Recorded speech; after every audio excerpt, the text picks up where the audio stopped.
Hello everyone, welcome to be knowledgeful study of IGNOU. आज की इस वीडियो में हम देखने वाले हैं MPS 003 भारत लोकतंत्र और विकास, आपकी बुक का यूनिट 3। ये पार्ट 2 होने वाला है। पार्ट 1 हम ऑलरेडी डिस्कस कर चुके हैं, जिसमें हमने जनता के अधिकार तक डिस्कस कर लिया था। पार्ट 1 में हमने देखा था इंट्रोडक्शन, संविधान का दृष्टिकोण देखा था, प्रस्तावना के बारे में और जनता के उत्थान के बारे में और जनता के अधिकार, राइट्स ऑफ द पीपल, जो हमने पार्ट 3 हमारे मौलिक अधिकार जो हैं उनके थ्रू ने समझा था। एक बार मैं थोड़ा सा आपको दिखाया दूँ। थोड़ा सा प्रस्तावना में हमने देखा था कि ये जो हमारा संविधान होता है ये क्या होता है देश का। ये हाईएस्ट लीगल पॉलिटिकल डॉक्यूमेंट होता है और ये फ्यूचर ओरिएंटेड की बात करता है, भविष्यमुखी होता है। ये लिखित संविधान होता है। उसके बाद हमने देखा था कि ये जिंदगी, स्वतंत्रता, निजी संपत्ति के अधिकारों को प्रेरित करता है और ये सारे नए अधिकार हमने देखे थे। अगर आपने वो वीडियो वॉच नहीं करी है तो आप पहले उस वीडियो को जाके वॉच करें। उसका लिंक मैंने डिस्क्रिप्शन में दे रखा है या ऊपर आई बटन पर क्लिक करके भी आप देख सकते हैं। प्रस्तावना के बारे में भी देखा था, जो जिसको संविधान का दर्पण भी कहा जाता है।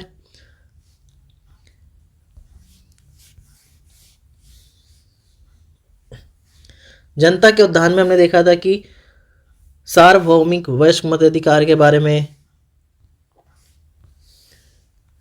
इस वीडियो में हम पार्ट 2 हमारा जनता के अधिकार को थोड़ा सा देख लेते हैं। मैं आपको ओरली वैसे ही बता देता हूँ थोड़ा सा कि संविधान के तहत 2 अधिकार दिए गए हैं हमें, जो हमारे मौलिक अधिकार है, जो हमारे पार्ट 3 संविधान में दिए गए हैं। वो कुछ ऐसे अधिकार हैं जो भारत के नागरिकों को तो सारे दिए गए हैं, लेकिन उसमें से कुछ अधिकार ऐसे हैं जो कि गैर नागरिक को मिले हैं। सारे मौलिक अधिकार गैर नागरिकों के लिए नहीं है, कुछ अधिकार है जो है।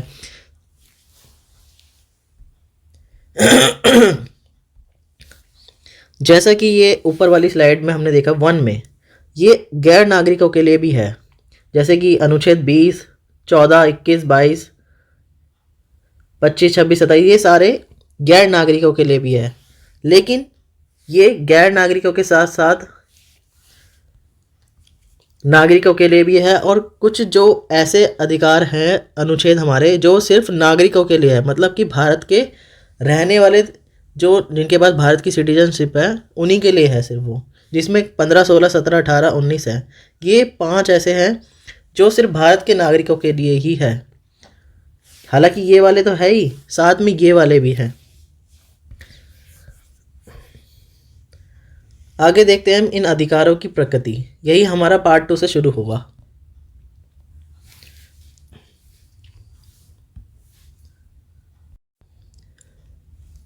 तो अधिकारों की प्रकृति में हम देखने वाले हैं सबसे पहले मौलिक अधिकार। ये जो हमारे मौलिक अधिकार हैं ये किस प्रकृति के हैं?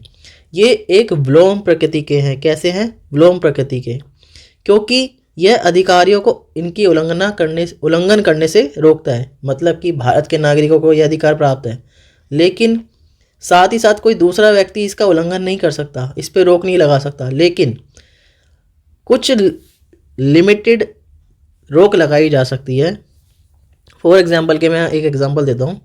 जैसे कि स्वतंत्रता का अधिकार है।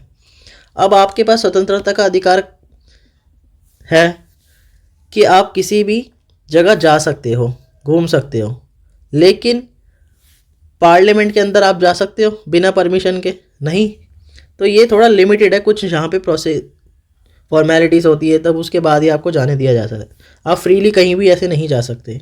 तो कहीं जगह पर ऐसा है, रोक लगाई जा सकती है। आपका कोई भी फंडामेंटल या मौलिक अधिकार एब्सोल्यूट नहीं है पूरी तरह से। आई होप कि आपको क्लियर हो गया होगा। पॉइंट 2 देखते हैं हम, जिसमें कि जबकि इन अधिकारों में से ज़्यादातर राज्य के विरुद्ध है। इनमें से कुछ जैसे अस्पृश्यता के विरुद्ध अधिकार, अनुच्छेद 17, और अल्पसंख्यकों को सुरक्षा का अधिकार, अनुच्छेद 29, समाज के विरुद्ध है। मतलब ये कहना चाह रहे हैं कि राज्य किसी भी तरीके का कोई भेदभाव अस्पृश्यता के, अल्पसंख्यकों को नहीं कर सकता।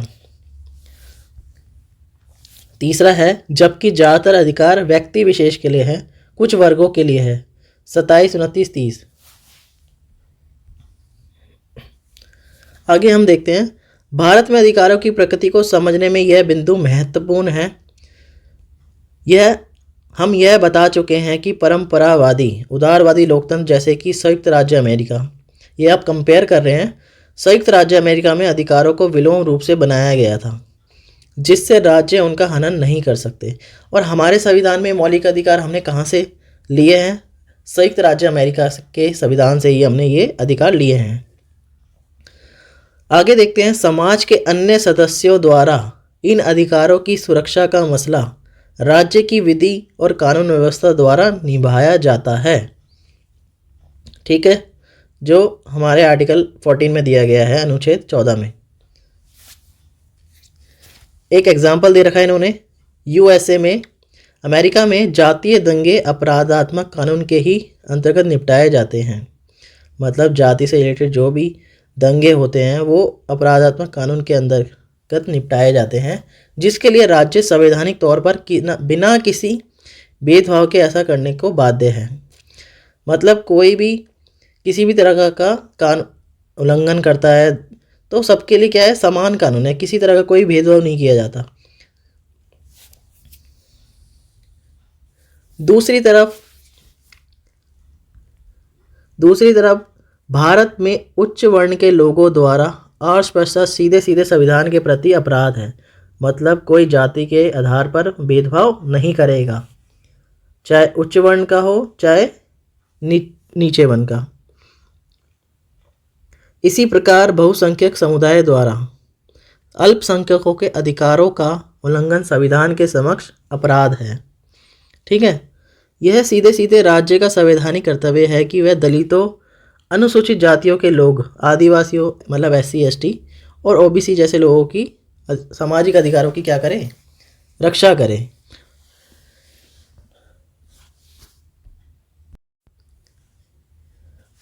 पहले के उदार संविधानों से भारत के संविधान का एक अन्य महत्वपूर्ण अंतर है अधिकारों की सीमाओं की विशिष्टता। संयुक्त राज्य अमेरिका में इन सीमाओं का निर्धारण न्यायालयों द्वारा होता है और यह न्यायाधीशों के निजी मत पर आश्रित होते हैं। इन निजी मतों का भारत में निषेध तो नहीं है, परंतु वह संविधान सम्मत होने ही चाहिए। जैसा कि बताया जा चुका है कि संवैधानिक सीमाओं का सरोकार न केवल कानून व्यवस्था से है वरन सर्वसामान्य के हित में भी है, जिसमें सामाजिक संपन्नता, नैतिकता और समाज के कमजोर वर्गों के कल्याण भी निहित है। ठीक है, मतलब ये रिस्ट्रिक्शन तो लगाई जाएंगी, लेकिन हमें बाकी जो SC ST OBC जैसे या फिर महिलाओं के विरुद्ध कोई अधिकार है तो यहाँ पर कुछ स्पेशल प्रोविजंस किए जाते हैं। ठीक है, जो हम आगे की कुछ यूनिट्स आएंगी तो उसमें देखेंगे, अभी हम ज़्यादा डिटेल में नहीं जा रहे।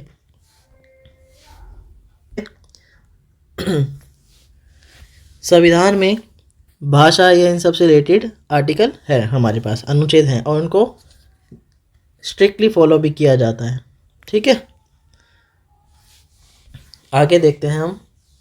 इस प्रकार भारतीय संविधान में प्रदत्त अधिकारों की बनावट सामाजिक परिवर्तन में राज्य की सक्रिय भूमिका को ध्यान में रखती है। ठीक है, सामाजिक परिवर्तन को ध्यान में रखते हुए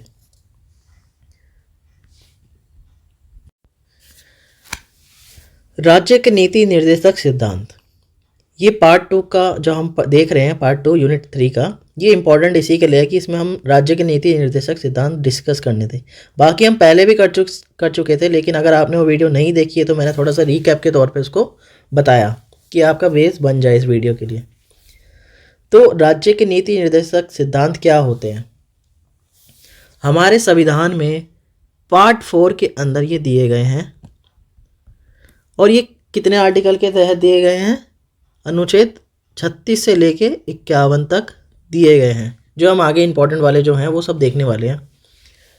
तो ये एक गाइडलाइंस होती हैं जो इंडियन गवर्नमेंट, जो हमारी भारतीय सरकार है, जो उनके लिए गाइडलाइंस है, और ये हमारे पार्ट 4 में दी गई है आर्टिकल या अनुच्छेद 36 से 51 तक।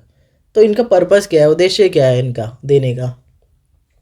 तो ये क्या करती है, सरकार को या गवर्नमेंट को गाइड करती है लॉ बनाने में और पॉलिसी बनाने में। ठीक है, और प्रमोट करती है जस्टिस को और लोगों के कल्याण के लिए, सामाजिक कल्याण के लिए भी ये बहुत ज़रूरी है। तो क्यों ज़रूरी है वो आप अनुच्छेद जब मैं पढ़ूँगा तब आपको खुद ही समझ आ जाएगा कि क्यों ज़रूरी है। तो सामाजिक व्यवस्था को बनाए रखने के लिए बहुत ज़रूरी है। अब इनकी विशेषताएं क्या हैं वो मैं आपको ओवरव्यू बता रहा हूँ। ये अभी विशेषताएं क्या हैं, ये एक मौलिक रूप से भारतीय सरकार के लिए होते हैं, जिस पे ये क्या बनाते हैं, पॉलिसीज़ बनाते हैं, लॉ बनाते हैं। और ये फंडामेंटल राइट्स के लिए कॉम्प्लीमेंट भी हो जाते हैं कहीं ना कहीं, वो हम आगे देखेंगे कैसे हो जाते हैं। और ये जस्टिफिएबल नहीं है, मतलब इसके लिए अगर आप कहते हो कि सरकार ये सब हमारे लिए राजनीतिक सिद्धांत दिए गए हैं और उनको वो नहीं बनाती है कोई पॉलिसी, तो आप इसके लेके आप कोर्ट में नहीं जा सकते सरकार के पास इनको इन्फोर्स कराने के लिए। लेकिन हमारे मौलिक अधिकार में जो हमने अधिकार देखे वहाँ हम जा सकते हैं। अगर उसका कोई हनन होता है किसी भी तरीके का तो हम उसमें जा सकते हैं। इसमें कुछ ऐसे अनुच्छेद हैं जो गांधीवादी विचारधारा पर बेस्ड है, ठीक है। अब इसमें कुछ एग्जाम्पल ऐसे हैं जो हमने दिए गए हैं, जिसमें कि equal pay for equal work, मतलब जितना आप काम करते हो उतना ही आपको क्या दिया जाए, सैलरी दी जाए, वेतन दिया जाए, उस बारे में ये बात करता है। मतलब उस पर जो सरकार है वो कानून बना सकती है, पॉलिसी बना सकती है, बच्चों के लिए, वर्कर्स के लिए, उनकी सुरक्षा के लिए, ठीक है। बाकी हम आगे देखते हैं इसमें डिटेल में क्या क्या दिया गया है।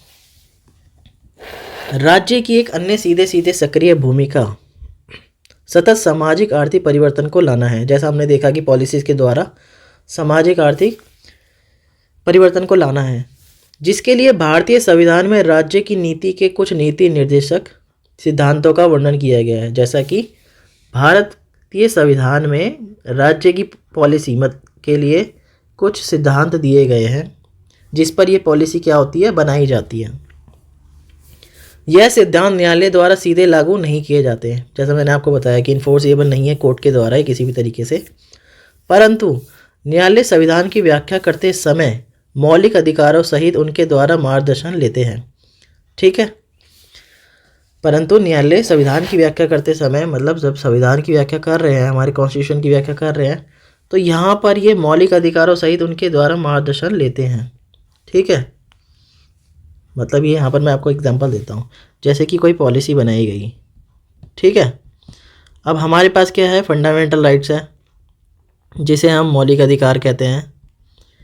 अगर कोई भी पॉलिसी बनाई गई है जो 12 से लेके आपके 35 तक जो मौलिक अधिकार दिए गए, इनमें से किसी का उल्लंघन हो रहा है इस पॉलिसी के द्वारा, तो हम क्या करते हैं, कोर्ट में जाते हैं, ठीक है।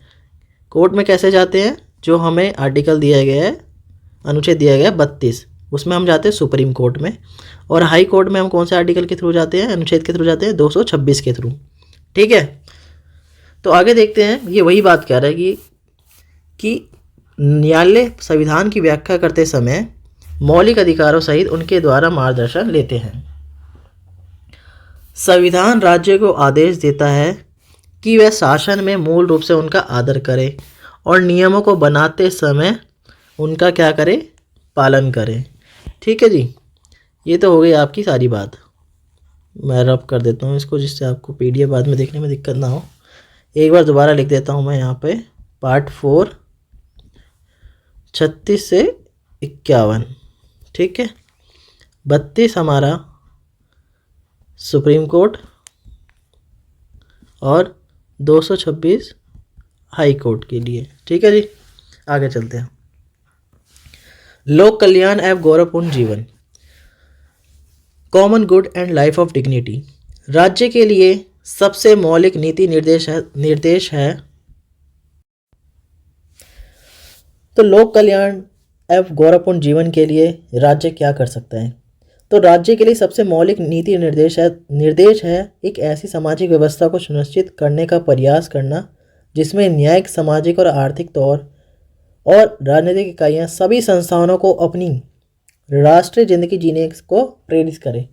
तो अनुच्छेद 38 हमारा क्या कहता है, राज्य को लोगों के कल्याण को बढ़ावा देने का प्रयास करना चाहिए, राज्य को न्याय पर आधारित सामाजिक व्यवस्था सुनिश्चित करनी चाहिए। ठीक है, राज्य को यह सुनिश्चित भी करना चाहिए कि सामाजिक, आर्थिक और राजनीतिक न्याय सभी राष्ट्रीय संस्थाओं, मतलब जितनी भी नेशनल ऑर्गेनाइजेशन है हमारे देश में, उन सब में यह सुनिश्चित किया जाए कि सामाजिक, आर्थिक और राजनीतिक क्या हो, न्याय हो, जो हमारा प्रियम्बल भी कहता है। ठीक है, राज्य को आय, स्थिति और सुविधाएं और अवसरों में असमानताओं को न्यूनतम करना चाहिए, मतलब कि किसी भी तरह का कोई भेदभाव जो है उसको कम किया जाए। आय के, सैलरी के द्वारा जो हो रहा है, सुविधाएं, अवसर, ये सब है, इनको कम से कम रखा जाए, ख़त्म किया जाए। ठीक है जी। और मैंने पहले ही बताया आपको कि डीपीएसपी जो हम पढ़ रहे हैं, directive principle of state policy, राज्य के नीति निर्देशक सिद्धांत, ये मौलिक अधिकारों से बिल्कुल विपरीत है, जो राजनीतिक न्याय की रक्षा करते हैं और सामाजिक और आर्थिक न्याय को बढ़ावा देते हैं। ये राज्य के कल्याणकारी के लिए होता है। ठीक है, आगे विशेष तौर से राज्य वेतनों की असमानता को कम करे और स्तर और सुविधाओं और अवसरों की असमानता को ख़त्म करे। न केवल व्यक्ति में, वर्ण विभिन्न क्षेत्रों में रह रहे या फिर विभिन्न उद्यमों में भी, मतलब कामों में भी, या फिर जो फैक्ट्री वगैरह होती है उसमें संलग्न व्यक्तियों में भी। ठीक है जी।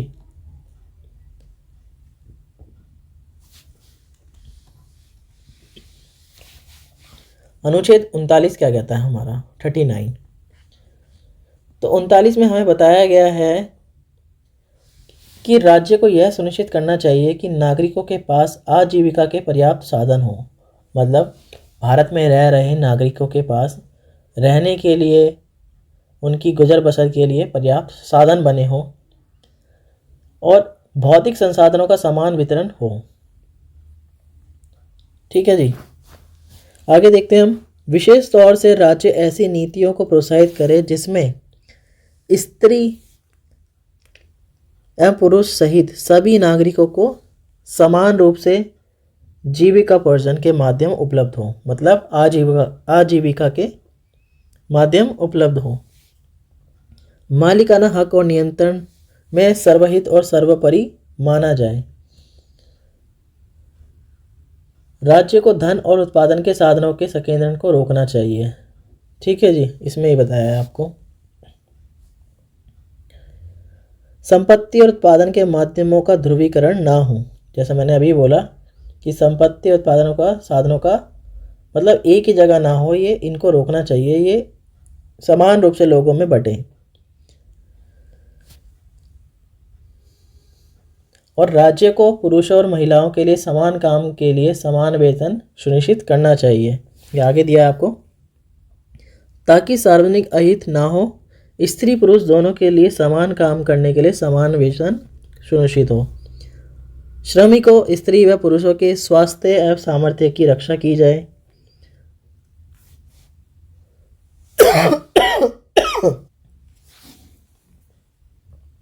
बालकों को व्यसनों से बचाया जाए, मतलब कि जो राज्य को बच्चों को स्वस्थ विकास के अवसर प्रदान करने चाहिए और श्रमिकों और बच्चों के स्वास्थ्य और शक्ति की रक्षा करनी चाहिए।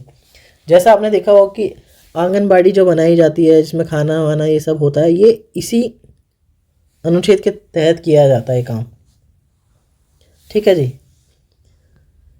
इस आगे देखते हैं हम कानून के दायरे में क्या कहता है हमारा राज्य का नीति निर्देशक सिद्धांत। संविधान के इस भाग 4 के अनुच्छेदों में इन मूल उद्देश्यों की व्याख्या है।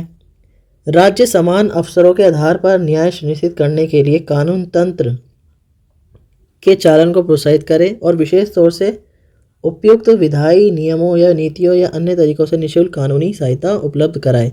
मतलब कि जिस व्यक्ति के पास कानूनी सहायता लेने के लिए पैसा नहीं है, तो वो इस क्या कहते हैं अनुच्छेद के तहत ये सुविधा ले सकता है, और राज्य ने ऐसे नियम बनाए हुए हैं।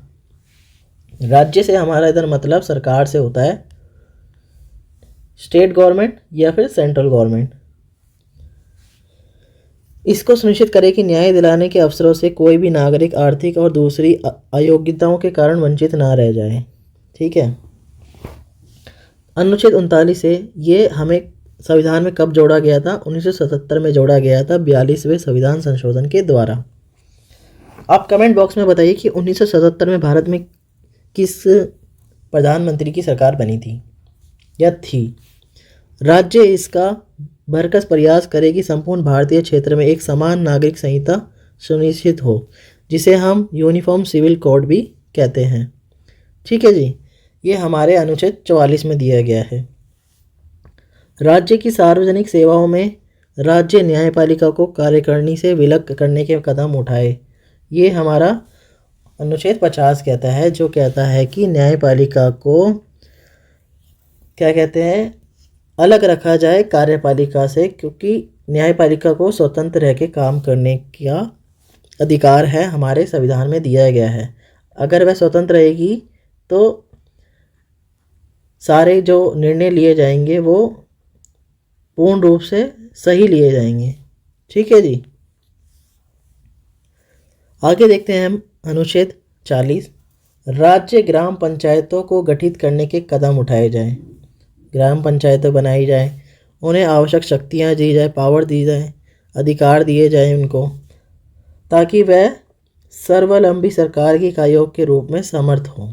ठीक है जी, तो ग्रामीण क्षेत्र के उसमें एक ग्राम पंचायत बनाया जाए, उनको शक्तियाँ दी जाए, उनको अधिकार दिए, ये हमारा अनुच्छेद 44 कहता है। ठीक है जी, आई होप आपको ये अनुच्छेद 38, 39 ए, 44, 50 और ये समझ आए होंगे।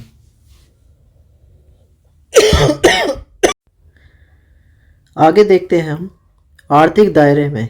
इन द इकोनॉमिक स्फीयर, आर्थिक दायरे के अंतर्गत और भी संरक्षित वादे हैं।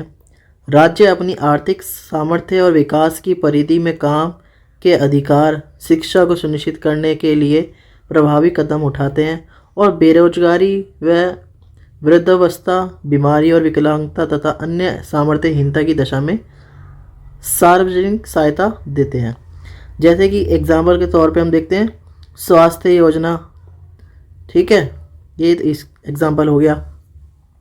काम का अधिकार यूं ही किसी भी उदारवाद प्रजातांत्रिक राज्य द्वारा स्वीकृत नहीं किया जा सकता, क्योंकि यह उत्पादन के सभी साधनों पर नियंत्रण नहीं करता। सामाजिक बीमा की प्रथा भी केवल विकसित औद्योगिक देशों में उपलब्ध है, हालांकि यह प्रक्रिया अस्थायी है।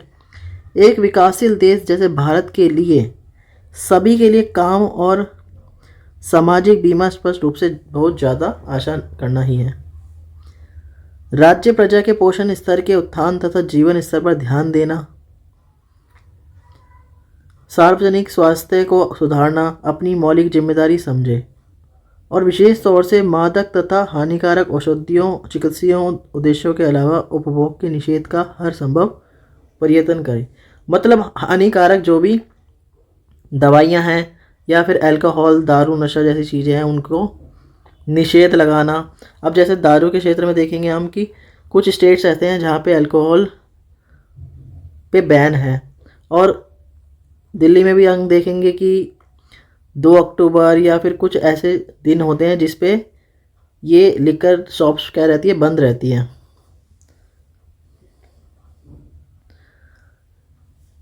आगे देखते हैं श्रमिकों के अधिकार, राइट्स ऑफ वर्कर्स, जिसमें एक एग्जाम्पल के तौर पे है न्यूनतम मजदूरी एक्ट, मिनिमम वेजेस एक्ट जिसे हम बोलते हैं।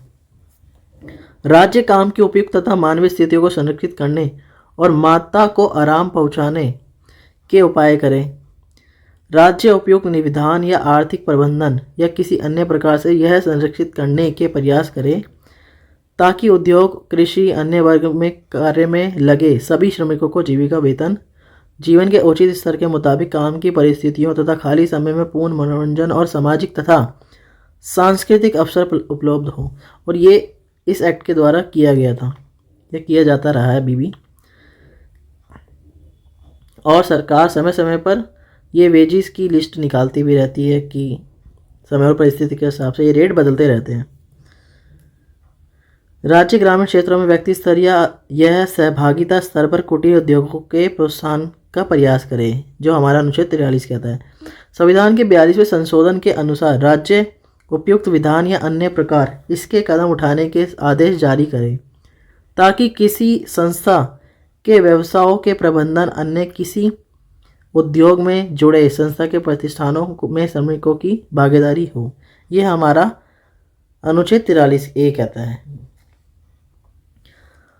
बच्चा एवं कमजोर वर्गों के लिए हमारा राज्य का नीति निर्देशक सिद्धांत क्या कहता है कि वह 10 वर्षों के अंतराल में संविधान की घोषणा से 10 वर्षों के अंतराल में 14 साल तक के सभी बालकों को निःशुल्क शिक्षा मुहैया कराए। यह हमारा अनुच्छेद 45 कहता है। राज्य कमजोर वर्गों के लोगों के शैक्षणिक तथा आर्थिक हितों को विशेष सावधानी से प्रोत्साहित करें और विशेष तौर से अनुसूचित SC ST OBC जैसे लोगों के लिए भी हमारा अनुच्छेद 46 कहता है। अब जैसा आपने देखा होगा कि right to education, elementary education एक एक्ट है। कृषि व पर्यावरण के दायरे में क्या है, हमारा सिद्धांत कहता है राज्य कृषि और उद्योगों का आधुनिक विज्ञान की तर्ज पर विकास करे, मतलब टेक्नोलॉजी के साथ विकास किया जाए, जो अनुच्छेद 48 कहता है। यह राज्य का दायित्व है कि वह संसद द्वारा घोषित हर राष्ट्रीय महत्व स्मारक व स्थल या ऐतिहासिक दृष्टि से वस्तु की रक्षा करें, मतलब हर जो ऐतिहासिक इमारत है इन सब की क्या की जाए, रक्षा की जाए, इन्हें नष्ट होने से हटाने से बचाया जाए, ख़त्म होने से बचाया जाए, ठीक है। और जो कुछ है तस्करी ना की जाए कुछ इन ऐतिहासिक सामानों वस्तुओं की। ये हमारा अनुच्छेद 39 कहता है। जैसा कि पर्यावरण वन संरक्षण एक्ट हमारे पास है, वन्य जीव जैसे कि हाथी के दांत लोग बेचते हैं करते थे या तस्करी करते थे, उन सब पे रोक, और जंगलों की लकड़ियों से बचाव रखना, ये सब वन संरक्षण अधिनियम 1980 में बनाया गया, ठीक है जी। अनुच्छेद 48A 1970 में 42वें संविधान के राज्य आदेश अनुसार राज्य का यह भी कर्तव्य है कि वह देश के पर्यावरण का संरक्षण तथा सुधार करे, ठीक है। जैसे मैंने अभी पर्यावरण और पर्यावरण वाला अनुच्छेद बताया आपको, सॉरी एक्ट बताया। एट द एंड हम इसकी समरी देख लेते हैं। यूनिट में हमने क्या क्या समझा देखा।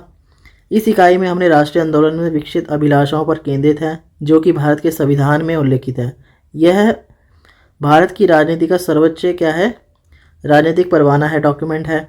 भारतीय संविधान अपने आप में अनुलोमात्मक बिंदु संजोए हैं जो कि विश्व भर की जनता के अनुभवों पर आधारित है। प्रस्तावना में संविधान का क्या है, सार है, जिसे दर्पण मिरर भी कहते हैं संविधान का। सर्वाधिक बल जनता के अधिकारों की रक्षा के लिए दिए गए मौलिक अधिकार हमारे जो न्याय दिलाते हैं लोगों को। हर राज्य के नीति निर्देशक तत्व हमने अभी इसी पार्ट में देखे।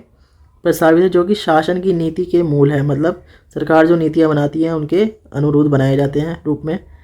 यह श्रमिकों, बच्चों, कमज़ोर वर्गों के अधिकारों की क्या करते हैं, रक्षा करते हैं।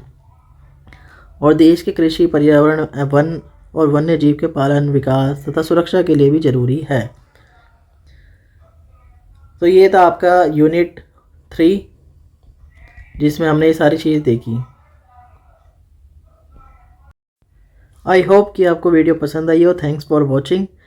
इस वीडियो का PDF आपको टेलीग्राम पे मिल जाएगा जिसका लिंक मैंने डिस्क्रिप्शन में दिया गया है। और जितने भी लोगों ने सब्सक्राइब नहीं किया है प्लीज़ चैनल को सब्सक्राइब करें। 13% लोगों ने सब्सक्राइब नहीं किया हुआ है। हालांकि जो वॉचिंग हमारी ऑडियंस है उन्होंने भी नहीं किया हुआ है, 86% लोगों ने नहीं किया है। हालांकि वो वीडियो तो वॉच करते हैं लेकिन चैनल को सब्सक्राइब नहीं करते हैं। तो प्लीज़ चैनल को सब्सक्राइब ज़रूर करें और लाइक शेयर ज़रूर करें। Thanks for watching. मिलते हैं नेक्स्ट वीडियो में यूनिट 4 में। यूनिट 4 के लिए आप चैनल को ज़रूर सब्सक्राइब करें।